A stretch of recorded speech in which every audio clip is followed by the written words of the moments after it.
Start recording.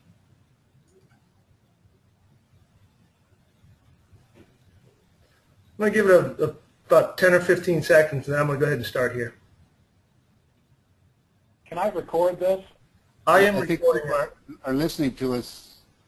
Yes, folks can hear us. We're live. Good. Welcome. All right, I'm going to go ahead and get started. We have a pretty tight schedule here today. But thank you all out there for joining us for the Keep on Track Green Fleet webinar brought to you by the North Carolina Clean Energy Technology Center and 100 Best Fleets. Sponsorship has been provided by Ward Fuel Management Solutions and the North Carolina Department of Transportation.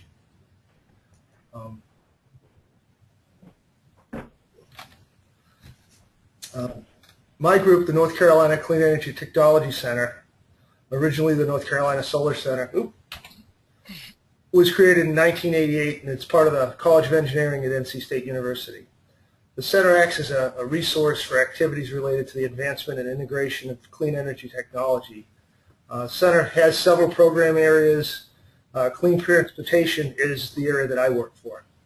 And the mission of the Clean Transportation Program is we work with government, nonprofits, and business to promote and advance the use of alternative fuels, advanced transportation technologies, and we achieve this objective through education and outreach activities, which include training and workshops, meetings and conferences, as well as funding and grant administration for projects related to emissions reductions, alternative fuels, and advanced transportation technologies. Our motivation for this webinar came out of the rollout of our NC Smart Fleet initiative last fall. The objective of NC Smart Fleet is to aggregate smart fleet or green fleet activities across the state to serve as a knowledge base to help fleets either continue or initiate becoming better and more efficient. Our goal is that, through our members' knowledge and experience and our support knowledge, that fleets can take advantage of lessons learned and possibly avoid some of the mistakes or missteps made by the trailblazers. And as well as understand, when you do a project, there are unintended consequences that can drive up costs or hinder success. Another feature is the recognition and promotion of the efforts. This generates awareness and helps validate, activities and programs, which can help, push organizations off the fence that might be considering a new technology. It also helps foster a positive image for the folks who are doing it, as well as, the technologies that are being deployed. So in keeping, with Smart Fleet, we brought together representatives from a few of the leading fleets across the country to tell us about what they do. The format here, we're going to have 15 minutes for each speaker. We're going to hold all questions until the end, but you can type your questions in the question box, and we'll keep a running log and answer them at the end. Please submit the questions to the panelists so we can all see them. We're scheduled for 2 to 3 p.m. However, we'll keep the session open as long as interest remains. Yeah. Our first speaker today is Tim Stevens, president of Stevens Sausage in Smithfield, North Carolina. Stevens Sausage is a leader in using telematics in their fleet operations. They were using GPS and telematics before most knew what they were. They've also jumped in with both feet in the alternative fuel arena, using propane in their manufacturing and fleet operations. Now I'll turn it over to Tim Stevens of Stevens Sausage to speak about using GPS for fleet efficiency.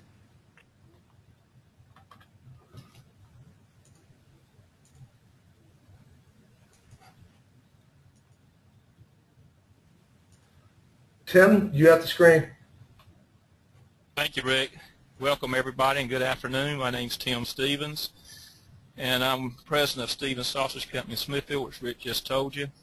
And I'll give you a little overview of our company. We were incorporated in 1947 in Smithfield, and I'm one of the third-generation owners with my brothers Mike and David. A fourth generation is still with us now. His name's Sloan. What we do is service eastern North Carolina with a fleet of 6 of the F650 Ford trucks, and they are equipped with an Icon biofuel system. We have 2 Ford Transit Connects. They're used as sales vehicles, 2 Colorado pickup trucks, and 1 Ford F-150, and all 11 of these have got GPSs on them at this time and have had them for about 15 years. This is some of our product line. We make fresh sausage, smoked sausage, hot dogs, and some hot dog chili, and also cure country hams for those of you who are familiar with country hams. We make several different items in each one of those categories, but that kind of gives you a basic overview of our product line. We've been using GPS technology for 14 years to deliver these products to grocery stores. We deliver them direct to grocery stores and restaurants each day. We did use for 10 years a passive GPS system, and that meant that it recorded the data, and then when the trucks returned to the plant, it would download to our computers. We have now gone to a real-time or live mode, as most people are doing now with cell phone usage, so it helps us better to locate our trucks in logistics. And so here's one of our Ford Transits at a food line here in North Carolina. It's equipped with a GPS. This is the Advanced Tracking is the company I've been using. They're out of Texas and have been using their systems since we started. But that size of that system there is about the size of a cell phone, a little bit bigger, and that's what it relies on is cell phone technology. Some of the benefits that we found of using GPS, and what most people start with, is to eliminate unauthorized use. That's what most people call me about. They know somebody's not using a vehicle correctly. It's being used. We've had drivers tell us they're in one place and be in another. A lot of times you'll eliminate that unauthorized use within the first month or so of installing GPS. Number two would be eliminate speeding. You can monitor, and if anybody overspeeds, it can send you alerts. I mean, they're speeding in different places, and you can monitor their speeds in different traffic zones. I don't think we've had a guy get a speeding ticket in over 10 years on any of our vehicles. If I had, they kept it to themselves. But one of the main reasons we use is to optimize the routing of the vehicles. We can analyze the routes to make sure the drivers are taking the most efficient route possible. A lot of times what we thought a driver was doing, he was not doing. And they were doing it not intentionally, they were doing it unintentionally. We knocked off about 20% of our miles within the first 2 years of implementing this system. And one of the other usages is logistics. We have our maintenance people, and several people in our organization have access to this system. And just for instance, we have a maintenance, and he may need a part that's located in Raleigh, which is 30 miles from here, or Goldsboro, which is 30. And he can look on the screen here and see if there's a vehicle in the area. Instead of making the trip himself, he can sometimes send those vehicles by there to pick that part up that he may need. This is kind of some of the reports that we get. And I set this one up here that says for speeds over 60. So on this particular truck here at 66, which is number 66, you can see that he went a distance of 2 miles, 2.6 at 64, 65 miles an hour. Most of the time I set this at 70, and I don't even see any. When we run them for the group, very rarely do I see anything on them. You can monitor them in real time. This is a screenshot, and I will later on go to a live view of what our trucks are doing at this time. But this is we can monitor where every vehicle is, and if, for those, this is North Carolina, South Carolina. Here's Raleigh, right located, and our location of our plant is right here, right where most of the vehicles are located. If they're red, as you see here, that means they're stopped, and of course a yellow means they're moving. It tells you the direction they are traveling in. You can use a satellite view to actually go down right to where the vehicle is located in the parking lot if you so desire to. So it does give you different views on maps. We do like this one at times just to look at. It's kind of interesting to see. We get a travel detail, and this is one of the reports. There are many reports you can run from this, but this will start. The driver this morning on this particular route started at almost 4 o'clock, and this was February 3rd. So when he started the truck, his maximum speed and his distance was 40.76 before he made his first stop. And he was there for 35 minutes. His stop one, he was there for 35 minutes, 53 seconds. If you so desire on this particular program, you can put in the geolocation of the actual stop. So it says Piggly Wiggly 92, a diner here we use. Down here's another Piggly Wiggly. So you can geo-reference certain spots so that it will show you exactly where they were stopped at and for how long. This is the first page. The second page of that particular report, we look down here, distance traveled, his average transit, and then what you see down here is the total time he was working was 10 hours and 33 minutes. A lot of our drivers don't work more than 3 to 4 days a week. because some of the routes are kind of long. But we can analyze that by miles, and which really helps us keep, I figure it's at least $1 a mile to operate a vehicle. But now, with using propane, it's quite substantially less. This is the cookie crumb view of those routes in that particular day. You can see all over eastern North Carolina, we had routes covering the whole area for trucks and cars. And what I did was on this screenshot is just put one of them.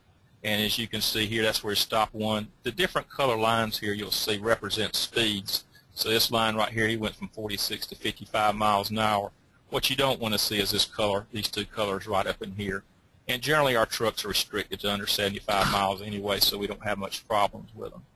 And for those, this is Wilmington area down here in Raleigh. So we'll go on. This is the distance detail for a week.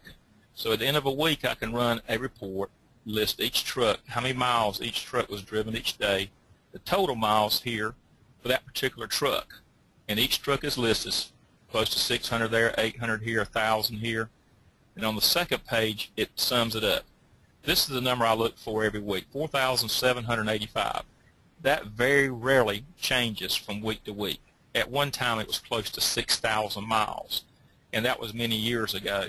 I can definitely tell you that we knocked off at least 20% of the miles we were driving for various reasons over the first few years of installing these GPSs.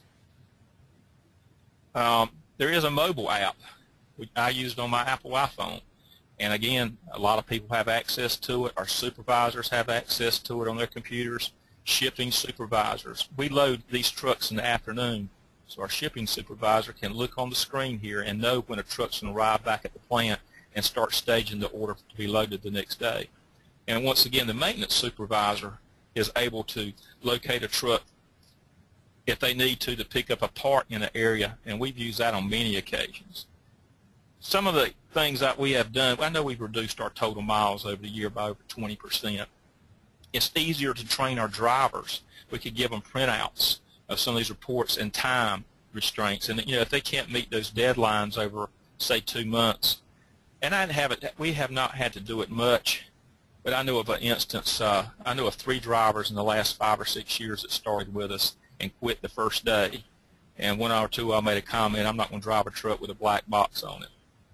Well, if you ask me, it did its job right then, and I didn't have to wait for it. The next thing we had, we had some drivers break down, and we could locate them very rapidly on the GPS and send service to them. Our insurance cost, we got an insurance cost reduction of 10% when we install these GPSs. So if you do one, make sure you check with your insurance company to see if you do get a reduction in it. Another thing we found out was false insurance claims. Over the years, we had people call us and say our truck kicked up a rock and broke their window. I know of 3 instances in the last 3 years where what people would do would see our trucks in a parking lot of a grocery store with a phone number and call. And I would ask them where this happened at. All 3 instances, we had a truck nowhere in that vicinity. So there's so many usage of particular GPSs, but one of them is we're able to look each week. We're able to keep our mileage down, and it has lowered our fuel bill substantially over the years. A lot of the unauthorized uses that we had of it, and that's like I said, most people install it for that to begin with. You will finish doing that the first few months you're using it. I'm going to see if I can switch over to a live view of what we have right now, and it'll be better for you to see. Again, once you're in central North Carolina, this is I-95 right here, and we're located right here in Smithfield. So any one of these trucks that are red right here is stopped, so I can pull my mouse over it. He's been stopped. Let's find one that's moving. This Ford pickup truck, he's doing 63 miles an hour right now over near Fayetteville. I can zoom in easier. This will be an interesting shot for many of you. And I'm going to change maps on you. I'm going to go up here to the map type, and I'll come in with a hybrid view, which is more like a Google for those of you who have used Google Earth. This is our plant right here located in Smithfield. So as you can see, there's 2 trucks out here and another vehicle sitting in our parking lot. And of course you see Stevens Sausage Road. This is our plant facility here. And Rick, right there is our propane tank, by the way, that we fuel these trucks with sitting in the back of the plant. Great. I do like those map views there. I do like the road view the most. It can scroll out. Like today, if I want to see where this truck has been, say number 68, I can reach over here, scroll up, click on 68, and it'll show me a breadcrumb view of where that driver's been at today. And once again, you can see these different color bars you can click on. He was going 74 there. He's doing 60. We can zoom right down to where he's at. He's had a long day, it seems like. And again, I help these guys. This is to help our drivers. I've looked at them several times saying, you know, we need to reroute that truck. It's a long day for him. So very rarely do these GPSs are used against a driver. I can't recall an instance in the last few years. Most of the guys like them on there. They can call me. They have a problem. I know right where they are, and we can take care of them there. But as you can see here, he stopped. Let's look at the map view one more time. Go to hybrid. Let's see where he's at. Looks like a grocery store. He's in the parking lot of a grocery store and loading. So I can tell you, I won't even put a vehicle. I won't even think about putting a vehicle out there without a GPS on it. I've used them so long, and like I said, there's so many uses of it. And then when you're able to, like I said, save over $1 a mile on fuel and cost of operating a vehicle, it doesn't take long to pay for these things. I'll go back out of this one back to my screenshot up here. Let's see.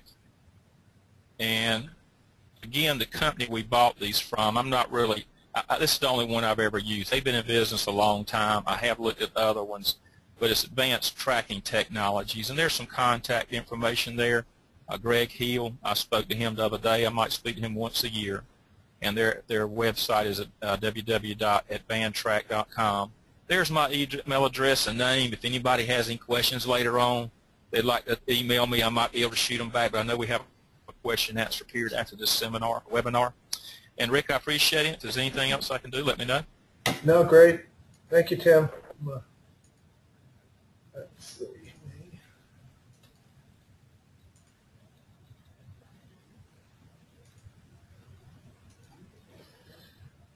Current. All right. Again, thank you, Tim. Next, I'm going to hand the control over to Tom Johnson. Tom's from 100 Best Fleets, and he's our co-organizer for this webinar. He's going to briefly speak and then introduce the other speakers for the rest of today. Tom, all yours. Thanks, Rick. Hi, everybody. Welcome from San Francisco. And I just want to warn you, anybody who wants to come to San Francisco for a Happy Meal, you can't get one here now. They're illegal. They are, true. That's what our city council is doing. But I also want to thank all of you that have logged on today. We have over 100 fleets registered today, anywhere from 50,000 vehicles down to 300. Many of the top 100 fleets are on this program with us. And I encourage anybody that is interested in applying for the 100 Best Fleets to do it. It's free. And I was talking to a fleet manager. I said, why don't you log on to this webinar today? It's free. He said, it's still not in my budget, Tom. So any excuse would do, right? But please consider entering the contest. It ends next week. Bellevue, Washington, increase their productivity 30% by just going through the process. So I really encourage you to do that. And again, I want to thank North Carolina State University for hosting this. They are the go-to environmental resource in the country, just the best in the business. And it's their idea to host this. So thank you, Rick and Ann, for doing that. And if you could, Rick, if you could bring up Kelly's handsome face, his picture there. This, by the way, I have to tell you, I have to admit it, that picture of me is photoshopped. And that's actually my high school picture. But hey, what are you going to do? So Kelly's up next. What a pleasure it is to introduce Kelly Reagan to you, a friend for a long, long time. And one thing about Kelly, and you'll hear from Darryl too, they're not here to tell us what to do. They're here to help us. That's why they're doing this program.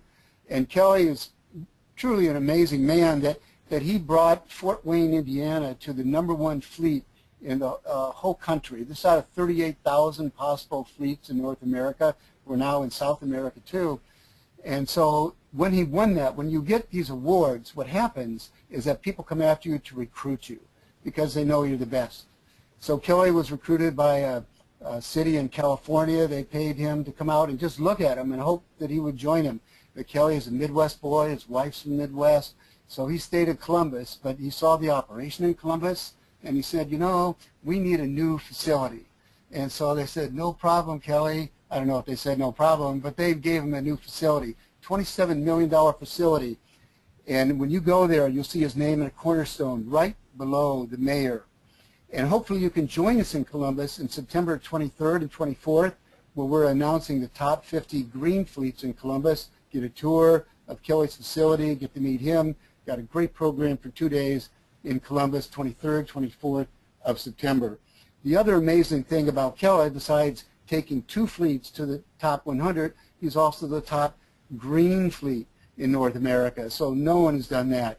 And Kelly, when he was working on the private side of enterprise, actually with First Vehicle Services, they had 88,000 employees. And Kelly was named one of the top 8 leaders in the whole world for First Vehicle Services. Just an amazing man. To me, what's even more amazing, he's an ordained minister. And so what he preaches on Sunday is what he practices the rest of the week. His employees would go through a wall for him. So Kelly, we so appreciate you doing this today. Take it away. We're anxious to hear what you have to say. Just don't be funnier than me, okay, Kelly? All right, Tom. All right. Well, you said so many kind of things. I'm not quite sure I'm going to live up to all that. But anyway, actually, I am an ordained Lutheran minister, and you know what they tell us, Tom, is that nobody gets saved after 20 minutes. Because I asked for 50 minutes, they said no. All we're going to give you is 10 or 15 minutes. So that's what I have here. Thank you. I would like to thank State of North Carolina for and Rick at North Carolina Clean Energy. I would like to thank Tom at 100 Best, and of course Ward, one of our other sponsors. I'd like to thank you for hosting this. And as Tom said, the focus, I think, is for those of us that are speaking, is to just simply share with you our success and our achievements. And there's no cost to it. It's just a matter of sharing with you what works and what doesn't work. So speaking about green isn't always popular. You know how you're doing. You know how you're doing a good job.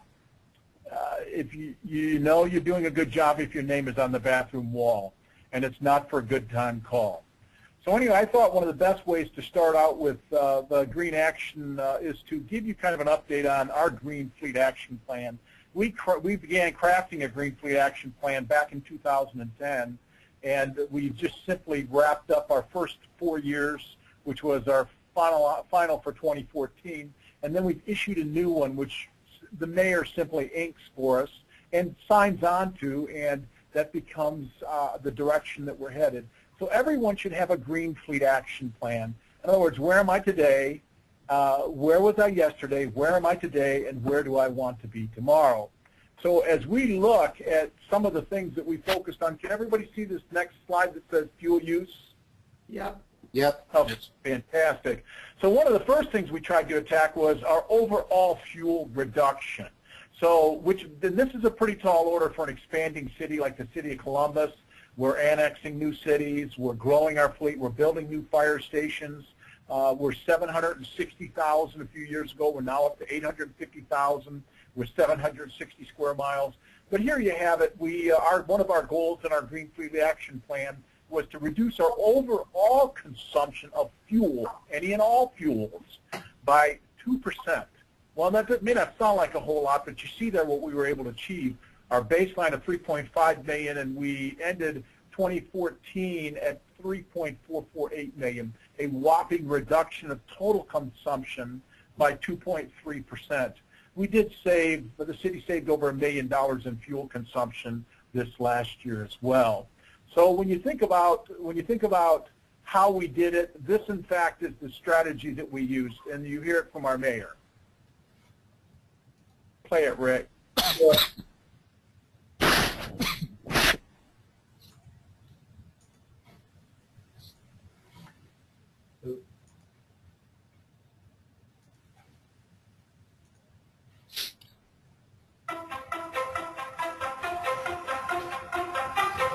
Well, the city of Columbus is very proud of how far we've come in a relatively short period of time.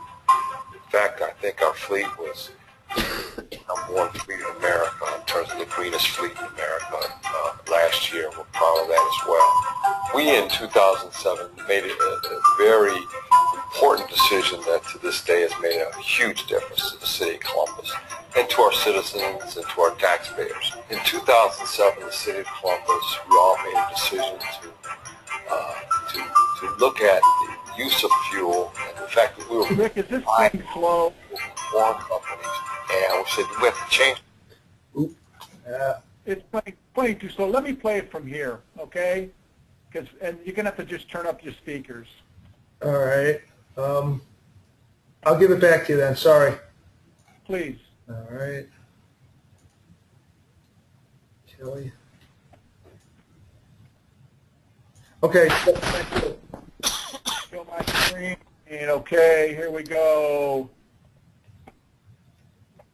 F5.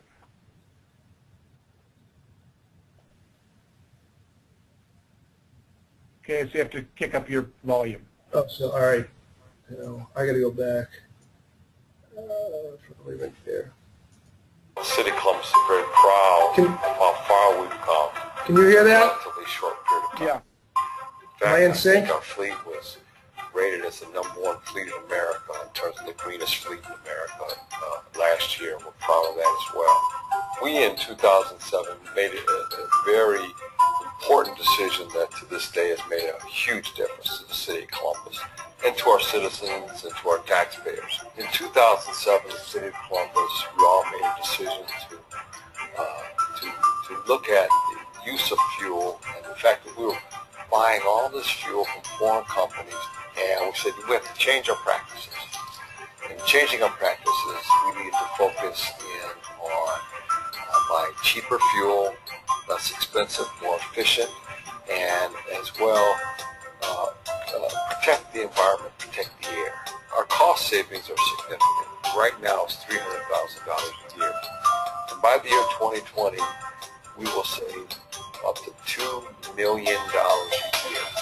Imagine that, $2 million a year over a period of 10 years with those kind of savings, $20 million. It was a win-win for us. And the biggest challenge is that we didn't have any infrastructure, but we knew it was the right thing to do, the right direction for our community. So we invested in CNG stations, CNG vehicles. We have 4 CNG stations that we're planning. One is already constructed, another one we're breaking ground, and a third one we're identifying a site. The fourth one is in the planning stages. Those are public stations as well. And so it's open to the public. Not just the city vehicles, but private vehicles as well can fill up. So we have 46 CNG vehicles, mostly garbage trucks and heavy-duty trucks, some 5 electric vehicles, and well over 600 flex vehicles. We're leading in many ways in this regard. We're proud of our progress. I think Clean Fuels Ohio is great. Provide us resources to jumpstart the CNG stations. It gave us over $1 million to buy heavy-duty trucks, electric charging stations, to get us started on this road. Very important to us. It is important that we take a leadership role, and it's also important that other cities like Columbus get engaged in alternative fuels for their vehicles and for their population. Why? It's easy. The savings one receives as a result of using alternative fuel, because how it protects the environment and the air that we breathe. And 3 is we're just so much more efficient and a better city as a result. Those are 3 good reasons.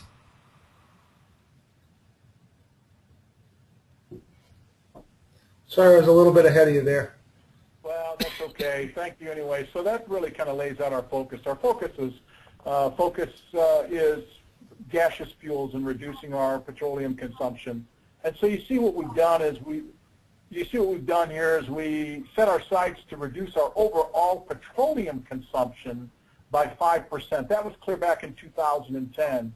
You can see what we've achieved in 2014. Through 2014, we have in fact reduced our overall petroleum consumption by almost 450,000 gallons, or 12.7%. I mean, that's a lot of fuel we've reduced from our consumption rate, and it's all primarily through compressed natural gas.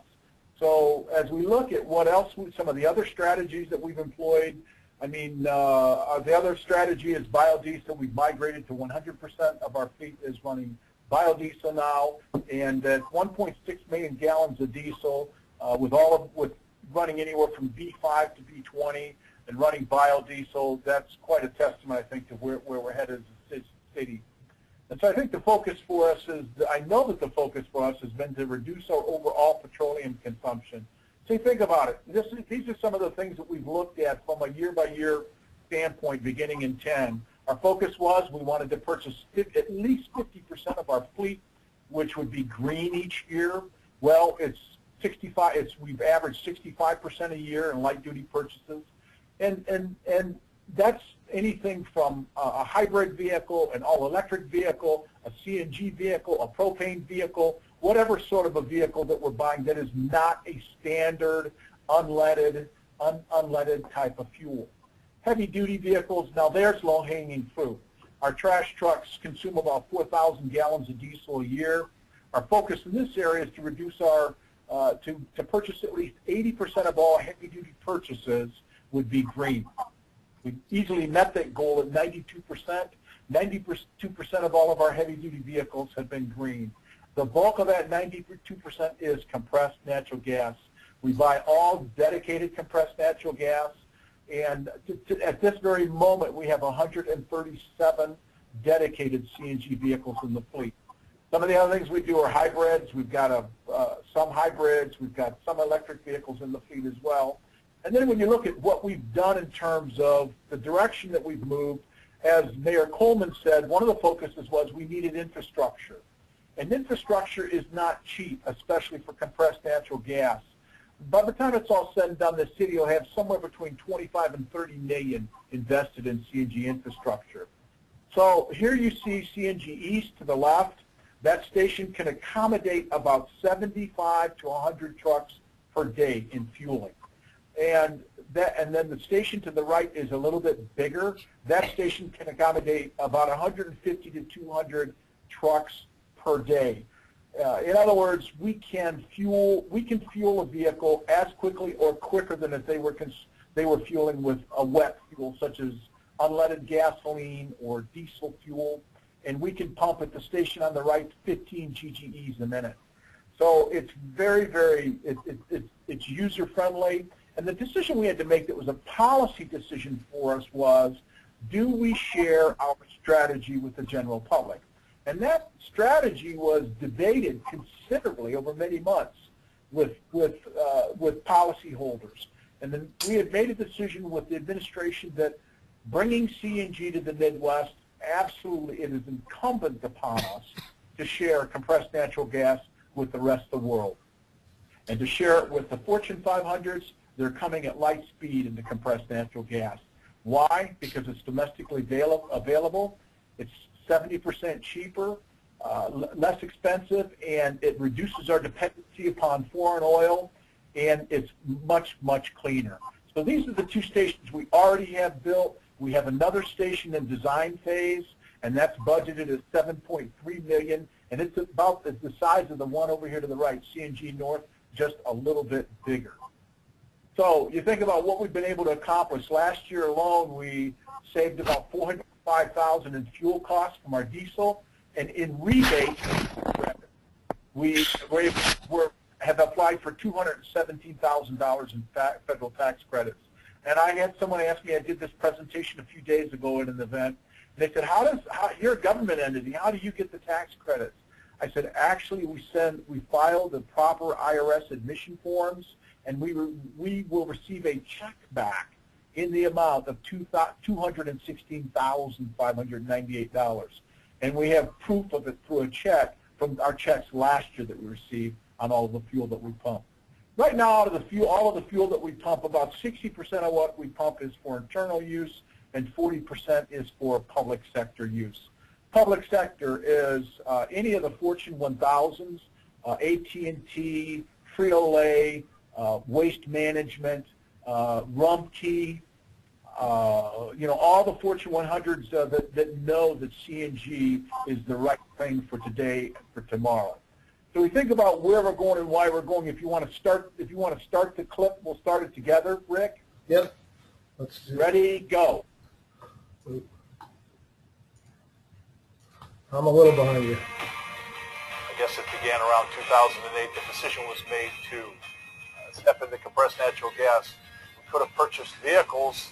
However, there was really no infrastructure in the city of Columbus. So in working in tandem with Clean Fuels Ohio and through an ERA grant, we were able to secure, it was about a $1.2 million grant, and that enabled us to do both at the same time. What it means for the environment is certainly that our fuel is, well, about 70 to 80% cleaner than it was previously. Another real benefit with compressed natural gas is it pretty consistently is about half the price of diesel. So our savings is pretty significant for every large piece of equipment that we convert. This CNG station is easy to get in and out. It doesn't take long to fuel. Compared to other little stations, I'll sit there for 30 minutes or so trying to get fuel. This one has great pressure. So we sized the station for maximum fill rates, time on task fueling, and it's kind of simple in a way. Our goal is we want people to fuel their CNG vehicles as fast as they were their unleaded or their diesel vehicles in the same amount of time. It was a natural progression for us to become active with Clean Fuels Ohio. We started attending the meetings, starting to learn. Clean Fuels Ohio has been an invaluable resource to the City of Columbus Fleet Management Division to keep up on the new technology out there. I love coming to work because I'm learning something new every day, especially with this CNG, and this is the way to go. First of all, when they come in, it's a whole lot quieter. Second of all, oil changes are not as often because we're getting a lot more mileage out of the oil because it's not as dirty as that diesel. They're real similar to a gasoline engine with spark plugs and how the ignition system works. As far as the maintenance, it's pretty similar to anything else they got. So just the main thing is they had to add is that tank inspection. Seems to be a real clean gas. Seems to do well in winter. We haven't had really any issues with starting. By 2020, we'll have well over hundreds and hundreds of CNG trucks. That would really have a bottleneck for us to do maintenance in a small part of our shop. So we kind of made the decision to do the whole truck shop. So thankfully our lighting, everything was good with our lighting. We had to add some exhaust fans.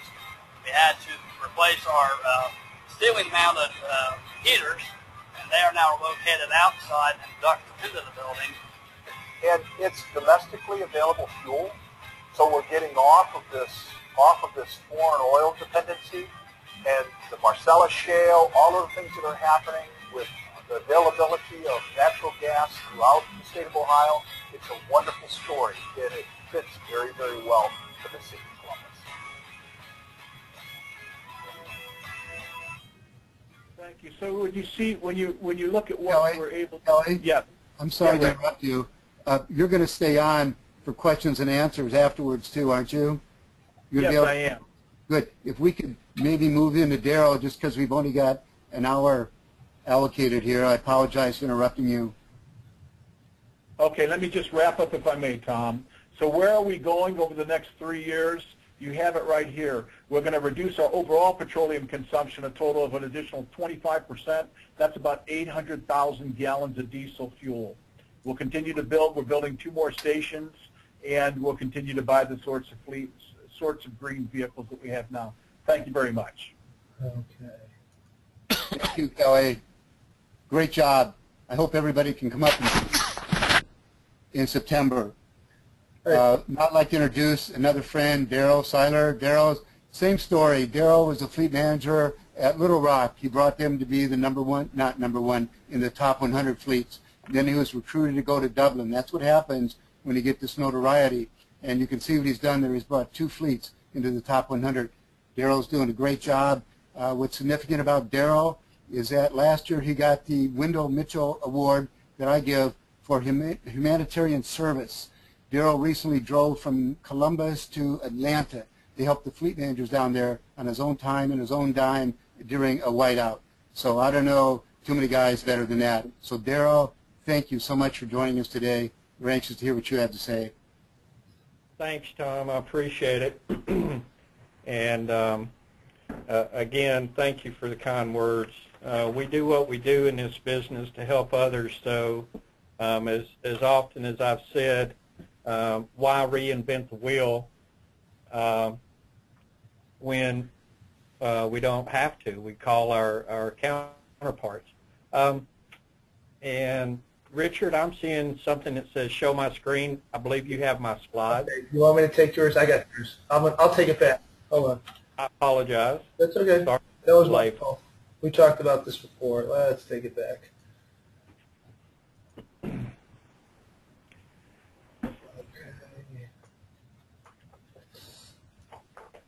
There you go.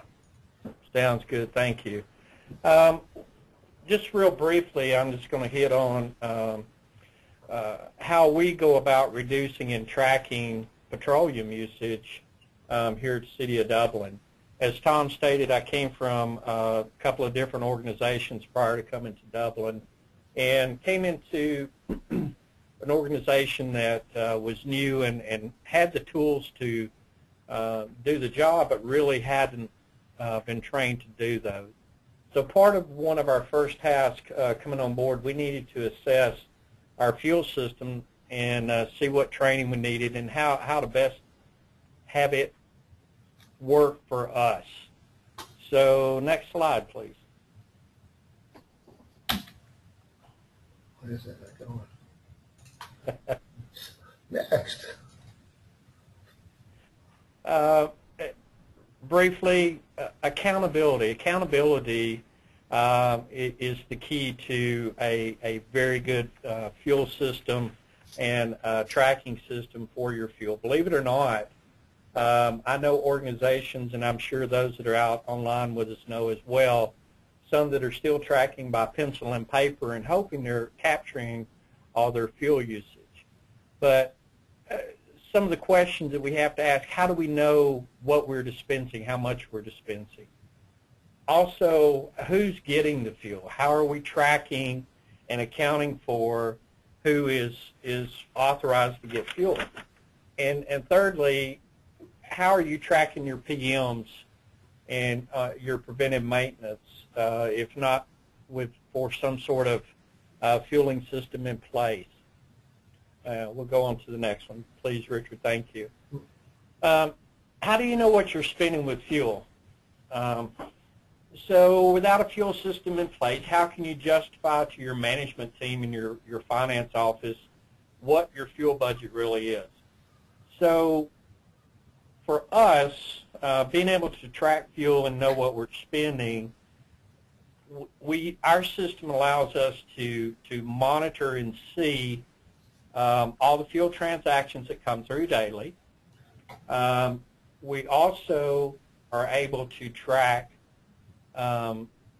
our tank levels along with this system. So by that, we're able to show the complete usage on an annual basis and be able to account for every bit of fuel that we have in our that we've been able to dispense. Along with that, we're able to monitor our idling time. With our specific fuel system that we have in place, we're able to talk to and coach operators or end users about idling of vehicles. Thus, we're able to reduce our consumption of fuel and reduce our budget. We're also able to look at, on our spending side, we're able to look at when overrides occur, why they may occur, and if there's an accountability problem there with the operators. By that being, was someone unauthorized or trying to get fuel that wasn't authorized to be receiving fuel?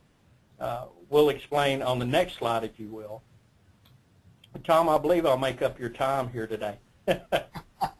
On going along with the authorizations of fuel, we need to find out who's getting fuel. By having a fuel system in place and a tracking system in place, we're able to see each time an operator comes in or each time a vehicle comes in, who is getting fuel by date and time and unit numbers.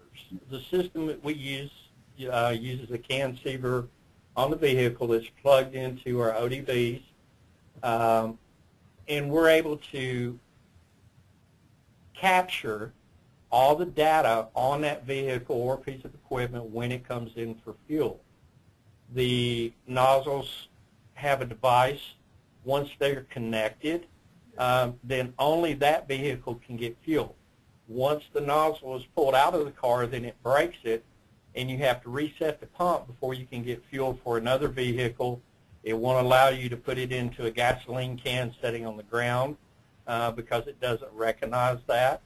So again, we're able to track the fuel and the usage and to see where our dollars are going. Along with that, each CAN receiver is unique to that vehicle, as I said before, so we're able to look at idle time.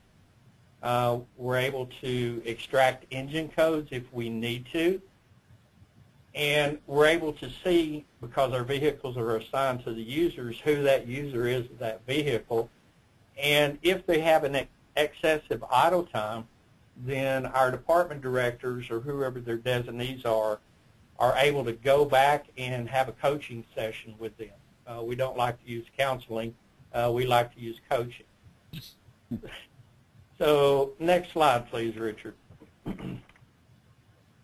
Along with our tracking system, being able to download fuel transactions every day, you have to ask yourself, if you're not using something, how are you tracking your preventive maintenance? We track off fuel consumption, hours, mileage. So we also are able to look at our cost per miles, our cost per driven miles, and look at what our fuel-efficient vehicles are or what our fuel-inefficient vehicles are. And as we go through our process, our replacement process, look at replacing those that are gas guzzlers or diesel guzzlers, if you will, to a more greener or fuel-efficient vehicle.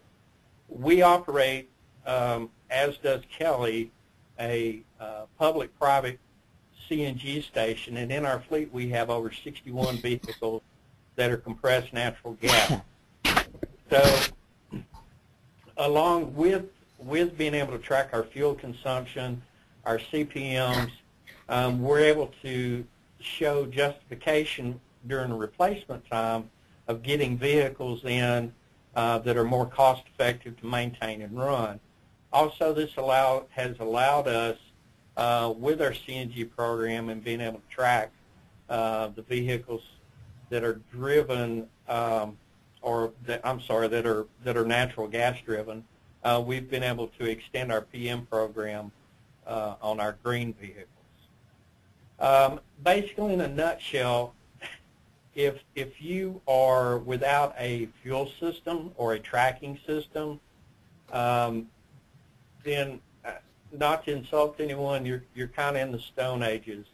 We have to be good stewards of our residents' monies, and we have to show justification for fuel spent. We feel very confident here in Dublin we can account for all fuel that comes in and goes out through the city by being able to pull reports when needed and showing the fuel consumption and justifying our budget requests when it comes time to buy fuel on an annual basis. And with that, I will entertain questions at the end if anyone has any questions for us, Tom. Thank you. Darryl, thank you. Great job. And Tim, Kelly, really appreciate your help. And everybody listening, we now have resources that we can go to help us. So that's one of the reasons we're doing the webinar too, along with North Carolina State University. Recently, you probably heard or read about the theft of fuel in Florida, a city down there. So I called down there and said, did you have a fuel management system in place? And they said, yes, we did. But the thieves overrode it, and they stole $3 million. So I asked Mike Wade, I said, Mike, with your system, can anybody override that and steal fuel from you? And he said, absolutely not. So Ward Fuel Management is considered the gold standard in the industry. And that's one of the reasons I asked Mike to join us here today. But also because Mike has children, and he's an environmental steward, and he does care about the environment. So Mike, we so appreciate you joining us today, and anxious to hear, because I think, Mike, isn't Darryl using your system too to control fuel? Well, I wasn't going to say anything, but Darryl does utilize the EJ Ward fuel management system. Yeah. And so it was just, it was great just listening to Darryl and the best practices that he's utilized in helping to mitigate fuel management issues. So it was a wonderful presentation. But if you don't mind, Tom, I don't want to spend a lot of time. I know we're kind of probably running behind. Just wanted to just say on behalf of EJ Ward, you know, we're really, really proud to be a sponsor of this Green Fleet webinar. This is outstanding. I'd like to thank North Carolina Clean Energy Technology Center, certainly the 100 Best Fleets, the presenters, and most importantly, everyone who is on this webinar.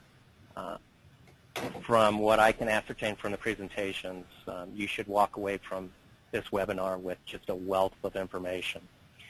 Just want to say EJ Ward is a national company. We have been on the forefront of green technology since 1974. We're the leading fuel management system provider. We also do telematics, and so it was good watching the GPS presentation also. In fact, we just rolled out probably one of the largest telematic implementations, maybe even in the world. New York City is implementing our telematic solution.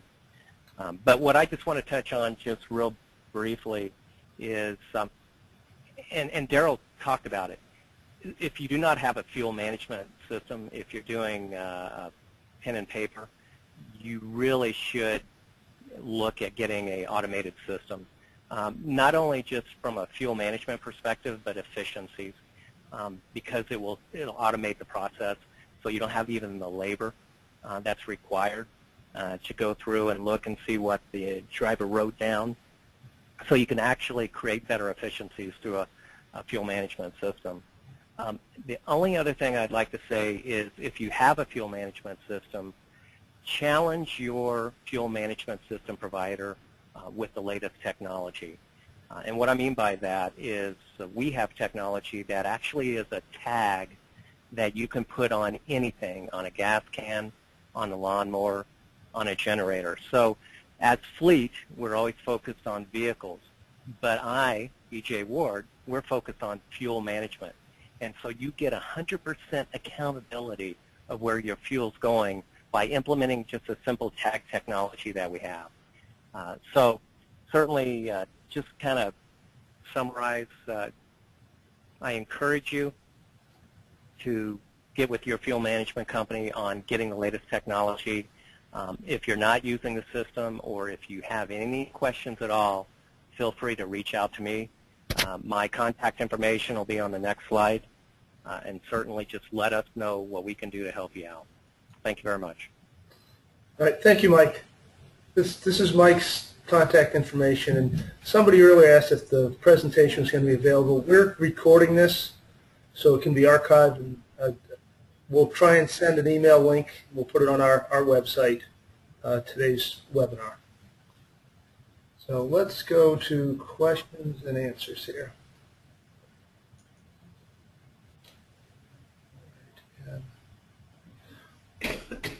Rick, while you're doing that, if I could just mention again that the contest is going on right now, 100 Best Contest. We're going to announce the winners at NAFA on April 16th if you make it down to Orlando to receive your award. And then also the winners go into City and County Magazine, which goes out to 250,000. So good publicity Just want to tell your story, get the word out, the good work you're doing. I want to thank everybody again for joining us today. And I know, and also we're going to be in Houston on the 13th of March with the best practices, best fleets in Texas. So you Texas folks, please join us down there. So thank you again, Rick, for hosting us, and I know you've got some questions for us. Yeah, there's only a few. I mean, the good thing is we still have 50 people out there. So fire out questions if you have any. At this point, I only have 1, 2, 3, 5, and one of them was, will there be a PowerPoint available after the fact? And I just answered that. I'll go ahead and dig into the others we have. I think the first two are to Tim. And the first one is, how long do you keep your GPS data? For example, how long will you retain your records of today's trips? I think this is internet-based or web-based, and I believe it's over 60 days. Right. So it's like I said, it's not an internal thing. It's a web-based product, and I can look on it pretty quick. But I believe it's over 60 days. Okay. And that, you just answered the second question. Is the data stored on your computer, or does ATTI store the data? And the answer is the provider. Yep. This is all web-based in real time, so it does not reside on my computer. A software program does reside on each one of them, but it's just to access the data. Right. And then let's see. Oh, I guess we'll keep Tim on the line. Another question just came to Tim. What do you pay for airtime per vehicle per month? It runs between $25 and $28. I don't remember my last contract. It's getting cheaper every year, so that's per vehicle. My bill is around $300 a month for my whole fleet. So for $3,000 a year, I figure I'm saving about $15,000 to $16,000 a year over the last few years. That's a pretty good investment. Yes, this is Mike Wade. If I can just interject something also, is a lot of times the monthly data plan's contingent on how frequent you want that data. If you want 2 or 3 minute versus 30 seconds, ours are 10 seconds. Correlation. There you go. It updates every 10 seconds. Real time is what and yours probably does the same thing. But you know, with cell phone technology, that's what it's based on. GPS, it's just gotten so inexpensive. Yep, exactly. Okay. It's a question for Kelly. Yeah. If you had issues running 100% biodiesel in the winter? None whatsoever. That is really a myth. The cloud point on biodiesel, actually, we learned from our diesel provider and our blender, who supplies our biodiesel, when we dealt with bitter cold last year, 50 below wind chill, we were better off having B20 in the tanks than we were standard diesel. Because with the winter additives, the cloud point is lower on an organic fuel on the 20% bio.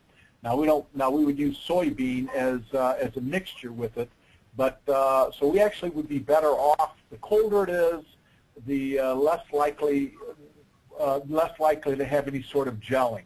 Now we've been using biodiesel for 6 years strong. All of our tanks across the city are converted, and we have USTs and ASTs, or above grounds and underground tanks, and we have had no problems whatsoever with biodiesel. Okay, now you mentioned the winter additives in your base diesel, so you guys are turning your fuel enough so you're not come cold, you have the winter additives. We had something out in the western part of the state. They did have a little bit of an issue, and they don't burn through enough fuel. It was a summer delivery. Is that true, or did they tell me a bad story? Well, I'm not sure, but additives are a real part of using any diesel, and the fluctuations in temperatures for fuel, and of course, whether the ground's above ground, your tank is above ground or underground, yeah, that makes a difference as well. I think underground is a constant 59 degrees or 56 degrees, right, versus above ground, you're going to have all these sorts of fluctuations. So I'm not sure what it would be like to run biodiesel in California, even though I think it's illegal to run it in California. Yeah. Well, I would tend to believe you, because you get colder temperatures than we do here, even in the western part of the state. Yeah. So I think you might be a better source than where I heard this from. No gelling whatsoever. No gelling whatsoever. I will tell you, natural gas doesn't like really, really cold weather. But on the natural gas side, we learned that from last year, and we had to put in some mitigating technology. In other words, the natural gas is used in Finland and other areas in the colder, in some Arctic regions. Natural gas is used because it's plentiful up there. So you have to get into heaters and prelude pumps and those sorts of things in your compressors. But I think natural gas dislikes cold weather much more so than diesel. Right. But again, we've never missed a fill, and we don't have any problem filling our vehicles with natural gas, whether it's 110 degrees outside or 50 below wind chill. All right, great. Hey, Rick, I look back, our GPS is stored to November the 1st of last year, 120 days. Oh, wow. Okay, great. And I can interject something on the fuel. We just had all our fleet changed over to propane, as you well know, and we've had some cold weather here, which cold here is 10 degrees. And I was so glad not to have to plug in trucks overnight for glow plugs for diesel and to get rid of those diesel trucks. We had no instances in the last 3 weeks of any problems running alternate fuel, which is propane to us. Okay, great. We are at 3 o'clock, but as long as folks are here, I mean, I can keep going. We are at 46 attendees still, and I did have another question come in. This might be one for Mike. It's a GPS question. How are you addressing the 2G phase out? Is Mike still there? Yeah. Okay, but Tim, if you got any input? I'm not even sure I know what he's talking about. Mike may be able to help him better than me. Yeah, I'm not acclimated with that either. Okay, go ahead. I do. 2G's moving to 3G. We have 2,500 GPS units on our fleet, and we've been told that we have to phase into 3G, which means I have to change out this year all 2,500 of my GPS units and move from 2G to 3G. So that's interesting. Pain in the butt. So was it a hardware or software? Did they reflash it? It's hardware, and the vendor that we use is Network Fleets, and that vendor is providing all of the hardware for us for free. Now, nothing in life is free, but we've still got to change all that hardware out. We've got to bring all the assets in and change them out on 2,500 pieces. We have labor associated with it. We have to take care of the labor ourselves. Yeah. So. All right. But this whole transition that's taken place from 2G to 3G. Yes, it has a significant impact on your operation. I'm glad I only have 11. Well, we got I guess another GPS subject matter, and it's to Tim. Most GPS vendors recommend 1 to 2 minute update rates. 10 seconds seems to be excessive. Did you test different rates, and why did you decide on 10 seconds? I couldn't really tell you 10 seconds just to see. I know you can do it every minute or so, but it's not causing any problems. It doesn't take up any hard drive space. But Mike may be able to help you with that better. As far as we just settled on it years ago, 5 years ago, and I can't tell you the methodology we went through. May I chime in on that? Yeah, go ahead. Okay, I'm sorry, Mike.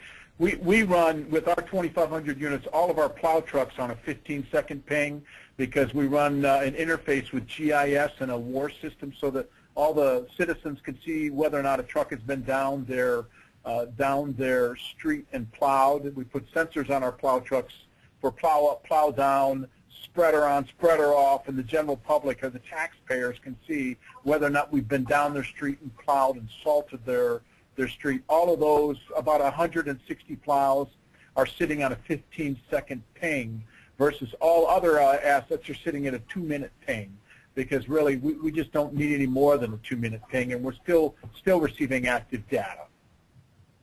Well, can I jump in there also and piggyback off of Kelly? When we run here in Dublin the exact same system, we do the exact same refresh rate.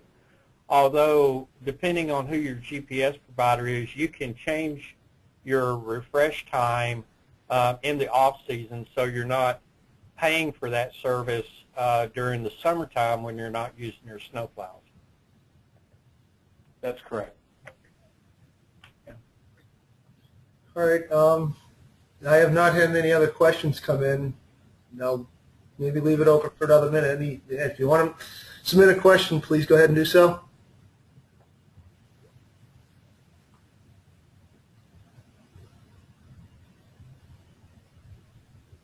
Nope. Well, great, guys. I mean, I appreciate your time, and same to the audience out there. We're all busy, and this is important stuff out here, and that's why we're trying to get it out to people. I don't see any more, so I'm going to go ahead and wrap this up. Thank you again, everybody, and we'll be back with more. Thank you, Rick. All right, good day. All right, thank you. Thank Have a good you. day. Bye.